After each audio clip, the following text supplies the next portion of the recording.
Now, 2 years ago, our next guest received some devastating news when he was diagnosed with penile cancer. Well, after having his penis removed, Richard Stamp has been travelling the world to try and find a replacement. It's a fascinating story which he's been sharing in a documentary. Well, it's amazing, isn't it? And Richard joins us now to tell us his story. And good morning to you, Richard. Thanks for joining us today. So this starts back in 2018, and you were working for the British Council at the time, working in Cambodia. And that was when you first found a lump on your penis, didn't you? Yeah, I did. Yeah, I woke up one morning, found a pea-sized lump in my penis and went, ow, that hurts. So I then went down to the pharmacy and I went and got some Canistan, you know, like the WD-40 of the genital area, which I did actually tell your researchers this. And they said, hang on, can I just check with that? You used Canistan, then you used WD-40 on your penis. Sorry about that. Sorry about that, yeah. That won't work. Can't recommend that. Thankfully, by the time it came to being written down in front of us, that was cleared up. So you're trying these things. It's painful, and so at what point, when you went to Australia, that you decided that you were actually going to take it a little bit further? Yeah, well, I'd done what most guys do, Phil, and basically taken a 2-month course of Ignore It. Yeah. You know, and then sort of went, right, I'm going to have to get something sorted out. I went to Australia. I was working there, having meetings. I saw a doctor who said, oh, it's just an abscess. It can be cut out. It won't be a big problem. I then went and had a scan. That was okay. I said to the guy, this isn't cancer, is it? And he went, no, no, no. And then they sent me to a specialist. And the place was beautiful. It had plasma screens, you know, soft furnishings, water filter. It was a lovely place. And then I went in to see this specialist. He told me to drop my pants. He then gave me an examination. And he then said to me, Mr. Stamp, you have penile cancer. It is very aggressive. We're going to have to chop your penis off. My gosh, which is brutal. I mean, what a savage way to tell you.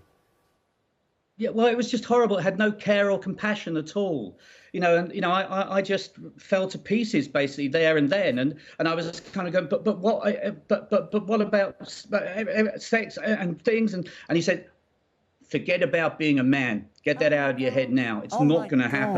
Oh, that is well, terrible. you came back to the UK, and your local hospital is St George's in Tooting, which just happens to be, thank goodness, Europe's leading institute in penile cancer. And you had your surgeon there, met up with your surgeon, and had to talk through that amputation. And once you'd had the surgery, you have to talk through with what sounded like a very caring nurse, much more caring than what you got in Australia, someone who said, how do you want to see what you've now got? Yeah, that was Chris Backhouse, my Macmillan nurse. It was like on the 6th day I'd been in there, and it was kind of time to do the big reveal. And she said to me, there's 3 ways we can do this. Basically, we can just lift you down, see it now, or I could maybe describe what I see, or possibly take a picture on your phone. And I went, oh, let's do kind of all 3. So we started off, I lifted my gown, and she explained to me what she could see. And I was a little bit shocked, to say the least. It was kind of like, she said, it's like a belly button. And I went, what? And she said, well, Dr. Ayres had to take off more because we needed to make sure we removed the tumour. And I went, okay. And she was saying, well, look, basically, you were going to die. So and I said, no, fair enough. Had to be done. Had to be done. But then she basically said, look, give us your phone. And I was sat in my hospital chair just by the window. And she sort of said, can you just move to the right a bit, move to the left a bit? And it's a bit weird. It's like turning into some sort of fashion shoot. Anyways, I sort of leant towards the window. Behind me, I could see the Crystal Palace Tower and other towers, phallic, and then I had the IKEA towers to my left. So it was beautiful.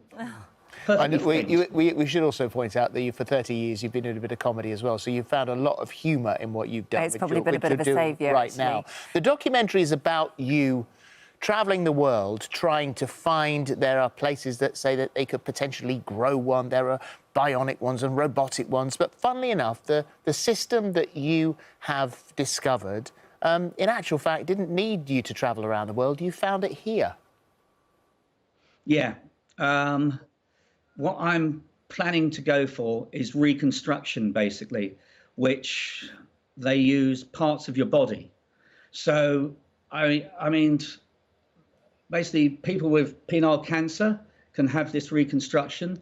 Trans people can have this, and also soldiers and stuff who've been in landmines also go through this. So it'll be a great ward to be on. Some interesting stories. And they take part of your arm, they take part of your bottom, they sort of reconfigure you basically, and then you end up with a penis. And so this is a process that you're due to start. But I guess with this story, there is a kind of a message that you wanted to get out there and say to people, because if you'd have sought treatment earlier, I mean, you said to Phil at the beginning, you know, I was kind of being a typical bloke about this and I didn't really do enough in those early stages. Things could have been different. You could have saved more of your penis, perhaps. So what would you say? Well, if you have a problem with your lover, your partner, you know, discuss it with them. Try and go and see a GP. I mean, I know it's not easy to do that, especially with the waiting time. But besides that, I'm with some great people called Orchid Male Cancer, and they have a helpline. And that would be my first port of call. If you feel like really embarrassed about it, it's somewhere you can go quite anonymously, phone them up and get some really good advice from them. I mean, I probably 2 years ago, I had paralysis of the penis. That's when the foreskin is very tight and you can't pull it back so easily to wash it. This is pleasant lunchtime viewing, isn't it? But an important story all the same. But, you know, that will really help, you know, and it's, you know, you don't have cancer to start off with. It comes through different things, you know, it comes through a slight infection and it just gets worse if you leave it untreated. Your documentary is hugely... Guys, don't talk about these things. Obviously, we're not very good at it, as neither were you. The documentary is important. Shopping for a New Penis is available to stream now on My5. Good luck with the operation. Yes, best of luck. I hope it gives you finally, you know, what you mentally, physically, all of those things. And thank you very much, Richard. Thank you for joining us. Lovely to speak to you. One thing I just want to say, which is very important, that without my friends and family and that real support, you know, I don't think I'd have been able to face things. Well, thank you. That's so important, that it really group is. around you. Thank you.